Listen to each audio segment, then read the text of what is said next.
Tariff shock को सहने में कामयाब होगा। इस पैनिक के बीच निवेशकों के मन में जो भी सवाल हैं, अगले आधे घंटे हम हर उस जवाब को खोजने की कोशिश करेंगे। तो चलिए शुरू करते हैं खास शो टैरिफ का बवाल, सबसे बड़े सवाल।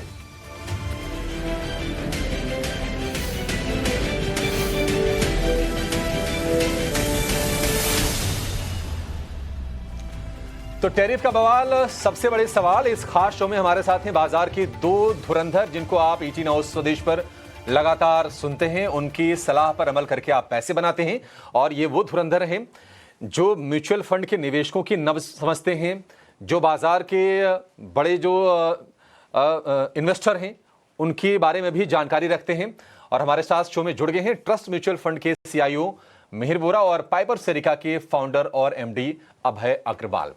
मिहिर सर और अभय सर, आप दोनों का बहुत शुक्रिया, स्वागत है ईटी नाउ स्वदेश पर। लेकिन आपसे जवाब लेंगे उसके पहले सर, हमने कुछ सवाल तैयार किए हैं और ये सवाल लोगों के हैं, ये सवाल हमारे हैं। हो सकता है कि ये सवाल आपके मन में भी उठ रहे हों और हमने पूरी टीम को साथ लेकर उनसे विचार विमर्श करके अपने प्रोड्यूसर से, अपने डायरेक्टर से सबको साथ जोड़ा और ये 5-6 सवाल जो मोटे मोटे हैं सामने जरा लेकर आते हैं। उसके बाद आपसे हम चर्चा की शुरुआत करेंगे। सबसे पहला सवाल यह है कि क्या टैरिफ वॉर का संकट और गहराएगा? दूसरा सवाल, टैरिफ वॉर से सबसे ज्यादा नुकसान किस देश को होगा? अमेरिका और चीन अब सीधे सीधे इस ट्रेड वॉर में एंगेज हो रहे हैं। नुकसान किसका है?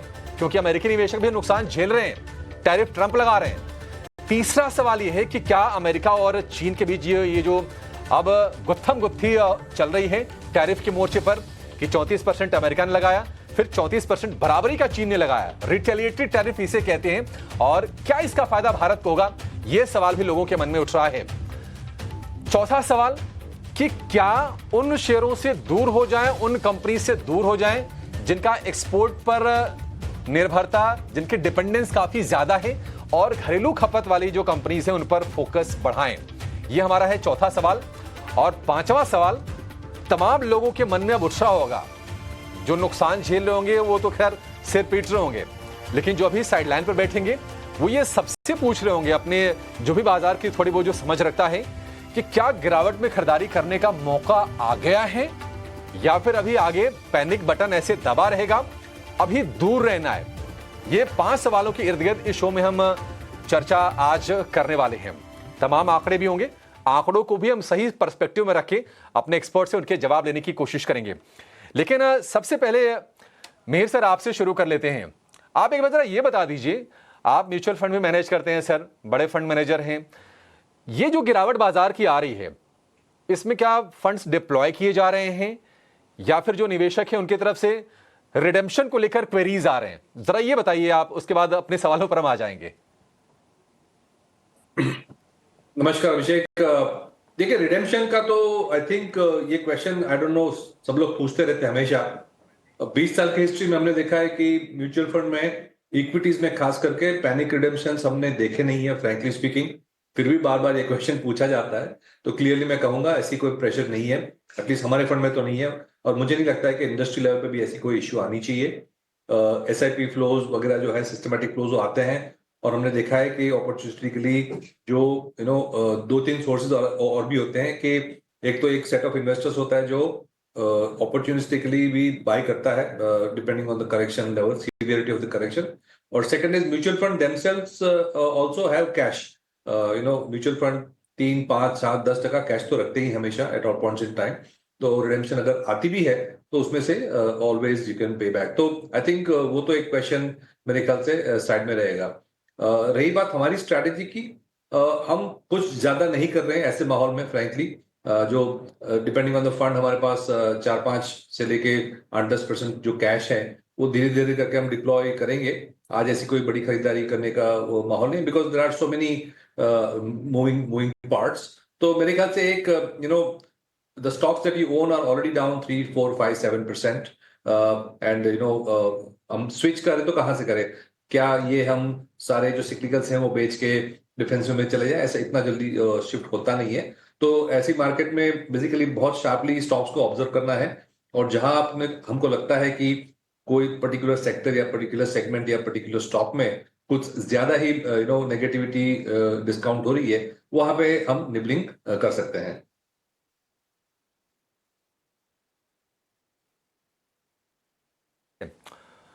बढ़िया है। अभय सर, जरा आप ये बताइए कि देखिए टैरिफ वाला जो टेंशन था, जो टेरर था, वो ट्रंप ने पैदा किया और चाइना ने कहा कि देखिए हम आपसे डरेंगे नहीं, आपसे पीछे हटेंगे नहीं, जितना आपने टैरिफ लगाया हम भी उतना टैरिफ लगाएंगे। और एक्चुअल जो टेंशन बाजारों की शुरू हुई वो चीन के कदम के बाद हुई कि क्या दुनिया जो है एक ट्रेड वॉर की तरफ जा रही है, ग्लोबल ट्रेड वॉर की तरफ, जहां पर मल्टीपल नेशंस आपस में गुत्थम गुत्था होंगे टैरिफ के मोर्चे पर, अपनी इकोनॉमी को प्रोटेक्ट करने के मोर्चे पर, और इस तरह की चीजें और क्रॉप अप होंगी। आप जरा ये बताइए कि आपको क्या लगता है सर, ये जो टेंशन है टैरिफ की, क्या इसे और आप ज्यादा गहराते हुए देख रहे हैं, या फिर भारतीय निवेशकों को बहुत ज्यादा डरने की बात नहीं है? ये अभिषेक, ये जो टैरिफ वॉर है, आप ये एक तरह का मॉडर्न डे जो ट्रेडिशनल वॉर होता था उस तरह की वॉर है, जिसमें कि कोई भी विनर नहीं निकलेगा। मतलब इसमें जितने भी देश इन्वॉल्व हैं उनका सबका नुकसान ही होगा, क्योंकि एक तरह से ग्लोबल ट्रेड, ग्लोबल कंजम्पशन एक स्लो डाउन के मोड में चले जाएंगे। और हो सकता है काफी इकोनॉमीज जो रिसेशन के ब्रिंक पे थी यूरोप में और यूएस भी, वो भी एक रिसेशन की तरफ चले जाएं। तो उसका आउटकम होगा लो एम्प्लॉयमेंट। तो एक सोचने की बात यह है कि क्यों कोई पॉलिटिशियंस या लीडर्स हैं इन कंट्रीज के ये चाहेंगे कि टैरिफ वॉर इस लेवल तक जाए कि उनकी खुद की इकोनॉमी रिसेशन में आ जाए और अनएम्प्लॉयमेंट क्रिएट हो जाए, कंजम्पशन, प्राइवेट कैपेक्स कम हो जाए, कैपिटल फॉर्मेशन कम हो जाए, जीडीपी ग्रोथ कम हो जाए। तो एक जो लॉजिकल कंक्लूजन वो ये होना चाहिए कि इतने बड़े देश हैं, इतने बड़े लीडर्स हैं, तो वो एक टैरिफ वॉर को बियॉन्ड अ पॉइंट पॉस्चरिंग के बियॉन्ड नहीं लेके जाएंगे। पर एट द सेम टाइम अभिषेक, जिस तरह से पिछले 3-4 दिनों में जो ये काउंटर मेजर्स हर कंट्री ने अनाउंस किए हैं, फ्रांस ने अपना किया, जर्मनी ने अपना किया, चाइना ने बड़ा किया, तो यूएस की जो पॉस्चरिंग थी कि वो सबको टेबल पे ले आएंगे और डील कर लेंगे और टैरिफ कम हो जाएगा, वो इतना इजीली नहीं हो रही है, क्योंकि क्लियरली जो वर्ल्ड है वो यूनाइट हो रहा है यूएस की बुलिंग के अगेंस्ट भी। तो अब मुझे ये लग रहा है कि जो ये अगर दोनों साइड बैक ऑफ नहीं करेंगी तो ये जो टैरिफ वॉर है ये थोड़ा और एक्सटेंड होगा, ये इतनी जल्दी में रिजॉल्व नहीं होगा। तो at the same time investors को भी थोड़ा पेशेंस रखना पड़ेगा। जो लंबे समय से जो इन्वेस्ट कर रहे हैं मार्केट में, उन्होंने पहले भी ऐसे सिचुएशंस देखे हैं, कोविड के टाइम पे भी हमने देखा था। एक तरह से ये एक मैनमेड कोविड है जहां पे आप घर से बाहर निकल सकते हैं, पर फिर भी जो स्लो डाउन है, ग्लोबल स्लो डाउन और टैरिफ, उससे बच नहीं सकते। तो मुझे लगता है, मेरा ये पर्सनल व्यू है कि जिस तरह से अग्रेसिव पॉस्चरिंग इस तरह चल रही है, ये टैरिफ का जो डिस्कशन है, टैरिफ वॉर की जो थ्रेट है, ये और बढ़ेगी अगले हफ्ते 10 दिन।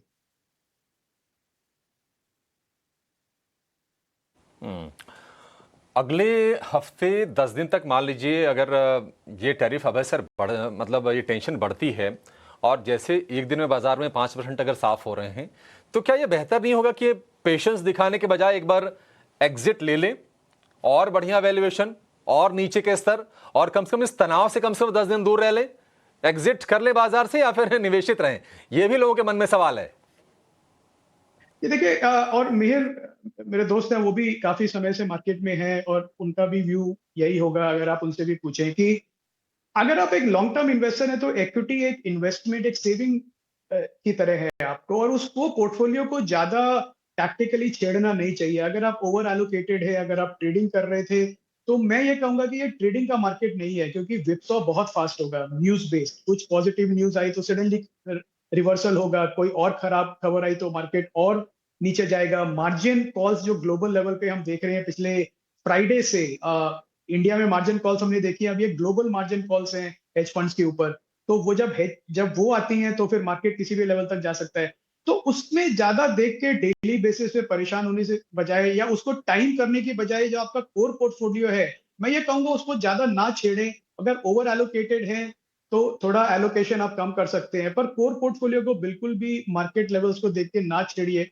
एक अगर आपको अपॉर्चुनिटी दिखती है, आपके स्टॉक्स हैं जो हाई कन्विक्शन स्टॉक्स हैं, जो इस समय के सेल ऑफ में आपको लगता है कि अननेसेसरली एक्सेसिवली सेल ऑफ हो गए हैं, तो आप उनको धीरे धीरे ऐड कर सकते हैं। एक टाइम पे ऐड करने का भी मतलब नहीं है, बिकॉज यू डोंट नो कि सिचुएशन और करेक्शन कहाँ तक जाएगा।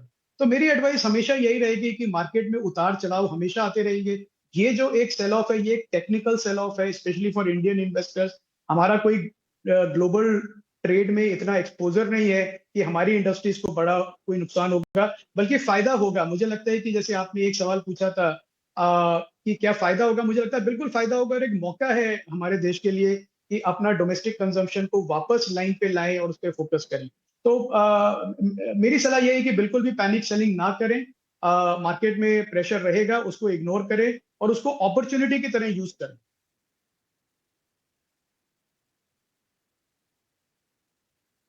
अपॉर्चुनिटी भी है ये। और बिल्कुल अभय सर सही कह रहे हैं कि अगर हम दुनिया भर के, अगर हम मान लीजिए एक्सपोर्ट की भी डेटा देख लें बाकी देशों की तरफ से, तो भारत का जो शेयर है आप देखेंगे वैल्यू के लिहाज से भी और प्रतिशत के लिहाज से भी छोटा है। दुनिया के जो सबसे बड़े जो एक्सपोर्टर हैं, चाइना करीब करीब $3.5 बिलियन का सालाना एक्सपोर्ट करता है, मैन्युफैक्चरिंग हब है चाइना। अमेरिका की बात करें $2 ट्रिलियन का एक्सपोर्ट करता है अमेरिका। जर्मनी करीब $1.5 ट्रिलियन, और भारत की बात करें तो 780 बिलियन डॉलर के आसपास का एक्सपोर्ट है, तो जो कि बाकी देशों के मुकाबले ये काफी कम भी है। सवाल अब ये है कि अगर हम एक्सपोर्ट डिपेंडेंट नेशन नहीं हैं और बाहर खतरे दिख रहे हैं, तो मिहिर सर क्या ये सही रणनीति होगी कि अब किसी को अगर नई बाइंग करनी हो, मान लीजिए किसी को वैल्यू अगर बाजार में तलाशना भी हो, तो जो डोमेस्टिक कंजम्पशन से जुड़ी जो कंपनीज हैं जिनका ग्लोबल एक्सपोजर या फिर अमेरिका चीन में एक्सपोजर ना के बराबर हो, उनमें थोड़ी पोजीशन अपनी शिफ्ट कर लें? क्या ये चर्निंग का समय है बाजार में, अगर में बाजार से निकलना नहीं है तो? डेफिनेटली डोमेस्टिक सिर्फ कंजम्पशन ही नहीं, डोमेस्टिक फाइनेंशियल्स, डोमेस्टिक इंडस्ट्रियल्स जो गवर्नमेंट स्पेंडिंग और domestic private sector lending spending के लिंक्ड हैं, ये सारी जो डोमेस्टिक थीम्स है वो डेफिनेटली बेनिफिट करेगी in the relative scheme of things. और आपने जो नंबर्स दिए एक्सपोर्ट्स के इंडिया के और बाकी सब कंट्रीज के, सबसे बड़ी बात तो ये है कि इसमें दो पार्ट्स हैं। एक तो हमारा यूएस के साथ सरप्लस कितना है। यूएस के हमारे एक्सपोर्ट्स हैं $90 बिलियन और जो इंपोर्ट्स हैं वो $40-50 बिलियन है। तो हमें सिर्फ $40-50 बिलियन का सॉल्व करना है। बहुत छोटी चीज है हमारे लिए यूएस के साथ ट्रेड को बैलेंस करने के लिए। इसलिए जो पॉपुलर इकोनॉमिस्ट्स हैं उनका एस्टिमेट है कि अगर हमने इंपोर्ट्स बढ़ा दिए यूएस से और एक्सपोर्ट्स थोड़े घटा भी दिए, तो डायरेक्टली यूएस की वजह से हमारे जीडीपी को सिर्फ 0.2-0.3% का इम्पैक्ट आएगा। तो जैसे आपने कहा, बहुत ही इंसुलेटेड मार्केट है इंडिया।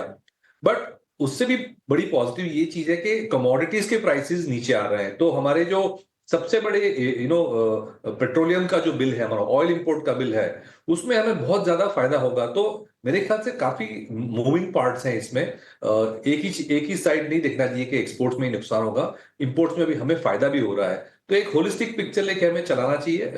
और जैसे मैंने कहा कि डोमेस्टिक स्टोरी तो वैसे ही हमें पहले से पसंद थी, क्योंकि इंडिया की जीडीपी यूएस और ग्लोबल जीडीपी से ज्यादा फास्ट ग्रो करने की उम्मीद तो पहले से भी थी। लेकिन मुझे लगता है अब और भी रिलेटिवली बेटर सिचुएशन हो जाएगी इंडिया की, अगर हमने हमारे कार्ड्स सही तरीके से खेले। बिल्कुल बिल्कुल पते की बात कही मीर सर ने। देखिए, डोमेस्टिक स्टोरी को लेकर कोई दिक्कत थी नहीं, ये पूरी की पूरी एक तरह से कह सकते हैं कि इंपोर्टेड प्रॉब्लम है। भारत के फंडामेंटल्स एक साथ इतने अच्छे कब रहे अभय सर, मेहर सर, मुझे भी याद नहीं आ रहा है कि कब आपकी जीडीपी ग्रोथ भी स्ट्रांग थी, कब आपके बेहतरीन टैक्स कलेक्शन के नंबर आ रहे थे। आईआईपी हम देख रहे हैं कि 5% के ऊपर आ गई है जम करके। इसके अलावा अगर हम रिटेल इन्फ्लेशन देखें 3.5% के नीचे है। एक साथ सारे के सारे मैक्रोज बेहतर लग रहे हैं, तो भारत में की दिक्कतें नहीं है। और ये हो सकता है कि बेनिफिशियरी इन तमाम तनाव में भारत उभर कर निकले। कौन कौन से एरियाज हैं, कौन कौन से सेक्टर्स हैं, कौन से शेयर्स हैं जहां पर आपको नजर रखनी है, और रिकवरी में सबसे ज्यादा रफ्तार कौन से शेयर दिखाएंगे, कौन से सेक्टर दिखाएंगे, इनकी भी चर्चा कर लेते हैं मान लीजिए कि ये चीजें शांत होती हैं, जो कि होंगी, आई ट्रस्ट, क्योंकि इससे बड़े बड़े चैलेंजेस बाजार ने फेस किए हैं और उससे उभर के आगे आया है। क्योंकि अब आईटी अमेरिका वाली प्रॉब्लम है, वहां पर मंदी की आशंका है, आईटी को लेकर दिक्कत है। फार्मा की बात करें, डोनाल्ड ट्रंप ने कहा है कि वो इतने टैरिफ लगाएंगे जितना लोगों ने देखा नहीं होगा। फार्मा में भी डर का माहौल है। ग्लोबल ग्रोथ में सुस्ती की आशंका है। ऑयल एंड गैस वाला खीमा पूरी तरह से हम देख रहे हैं कि नीचे आ गया है। ये सारी की सारी प्रॉब्लम्स हैं। आप जरा ये बताइए कि अगर मान लीजिए रिकवरी की शुरुआत हो जाती है, अगले हफ्ते 10 दिन बाद बाजार संभल जाता है, तो रिकवरी में सबसे पहले कौन चलेंगे? और किसी को मान लीजिए अगर नया पैसा डालना हो तो आपके हिसाब से कहां डालना चाहिए? डेफिनेटली। देखिए, एक एक ब्रॉड फ्रेमवर्क ये भी बन रहा है कि अनलाइक पहले की जो क्राइसिस थी, टिपिकली क्या होता था, पहले की जो क्राइसिस होती थी, तो ग्लोबली अगर क्राइसिस है तो dollar as a safe haven करके पैसा डॉलर में जाता था, तो यूएस को फायदा होता था। ये टाइम उल्टा है। यूएस से डर के लोग अभी यहां वहां शायद और जगह पे इन्वेस्ट करने का सोचेंगे, तो इसका फायदा मुझे लग रहा है एक तो करेंसी में होगा मेरे ख्याल से। जो पहले क्या होता था, क्राइसिस होती थी तो सारी करेंसीज इमर्जिंग मार्केट की वीक हो जाती थी, रूपी भी वीक हो जाता था। ये मुझे लगता है नहीं होगा। इनफैक्ट रूपी काफी दिनों से स्टेबल भी है, शायद अप्रिशिएट भी हुआ है फ्रॉम द लोज। तो एक ये जो है वो एक बड़ी अच्छी चीज है। सेकंड बैकग्राउंड अगर देखें तो टिपिकली हमने देखा है कि जब ऐसी क्राइसिस आती है, शॉक, एक्सटर्नल शॉक आता है, तो गवर्नमेंट और आरबीआई और बाकी सब ग्लोबल सेंट्रल बैंक्स भी अपनी जो प्लेबुक है उसमें इंक्रीज लिक्विडिटी और इंक्रीज फिस्कल डेफिसिट की ओर जाते हैं, ताकि इकोनॉमी को काउंटर सिक्लिकल बैलेंस मिले, काउंटर सिक्लिकल सपोर्ट मिले। तो ये सब बैकड्रॉप को माहौल को मायने में रख के हम अगर देखें, तो मेरे ख्याल से जो सिक्लिकल्स हैं उनको ज्यादा फायदा होना चाहिए, डोमेस्टिक सिक्लिकल्स खास करके। तो जो फाइनेंशियल सेक्टर है हमारा, जिसमें बड़ी बैंक्स, बड़ी एनबीएफसी आ जाती हैं, उनके लिए लिक्विडिटी ईज होगी, इंटरेस्ट रेट्स कट्स होंगे, बोरोइंग कॉस्ट कम होंगी, एंड गवर्नमेंट ये भी करेगा कि जैसे जितना जल्दी हो सके क्रेडिट ग्रोथ वापस पिकअप होए। तो ये एक जो फाइनेंशियल्स वाला बैंक्स और एनबीएफसी का जो सेक्टर है, वो डेफिनेटली एक हाई बीटा सेक्टर हो सकता है ऑन द वे अप। और सेकंड इज फिस्कल स्टिमुलस अगर वापस हो जाता है, तो एनीवे जो गवर्नमेंट स्पेंडिंग लिंक जो सेगमेंट्स है, जैसे कि इंफ्रास्ट्रक्चर है, कंस्ट्रक्शन है, कैपिटल गुड्स है, टू सम एक्सटेंट मुझे लगता है रियल एस्टेट में भी सॉप्स दिए जा सकते हैं टू स्टिमुलेट दैट, क्योंकि वहां जॉब ज्यादा क्रिएट होती है। तो ये सारे सिक्लिकल सेक्टर्स को भी फायदा हो सकता है। और सेकंड इज जो हाई बीटा सेगमेंट है कंज्यूमर डिस्क्रिशनरी में, जहां पे हमने देखा है ऑटोमोबाइल्स वगैरह, वहां भी फायदा हो सकता है from the bottoms, if the stimulus both fiscal and monetary stimulus अगर वापस टेबल पे आ जाता है, तो ये सब सेगमेंट्स में ज्यादा फायदा हो सकता है। जो नॉट सो ग्रेट सेक्टर्स हैं वो एक्सपोर्टर्स और ग्लोबल लिंक सेक्टर्स रहेंगे, जैसे कि आईटी, मेटल्स, एनर्जी, जो ग्लोबली ज्यादा लिंक है, वो सेक्टर्स अंडर परफॉर्म कर सकते हैं on the from the bottom to the way up. ठीक है, ग्लोबली जो ज्यादा लिंक्ड हैं वो थोड़े से अंडर परफॉर्म कर सकते हैं। अब है सर, एक और ऐसे सेक्टर के बारे में थोड़ा सा आप डीप डाइव कर दीजिए, थोड़ी मदद कर दीजिए। वो है मेटल्स का। सिक्लिकलिटी वाला भी इंपैक्ट आता है, चाइना से लिंकेज वाला भी है, और कहीं ना कहीं यूरोप पर भी थोड़ी एक्सपोर्ट की डिपेंडेंस है। अपने किसी को अगर मान लीजिए इन्वेस्टमेंट वाली अगर लिस्ट तैयार करनी हो, क्या उसमें से मेटल को निकाल दें, या फिर आपको लगता है कि जो रीसेंट फॉल आ रहा है, या फिर यहां से अगर और फॉल आता है तो कहीं उसमें भी with in metal basket investment वाली अपॉर्चुनिटी बन सकती है?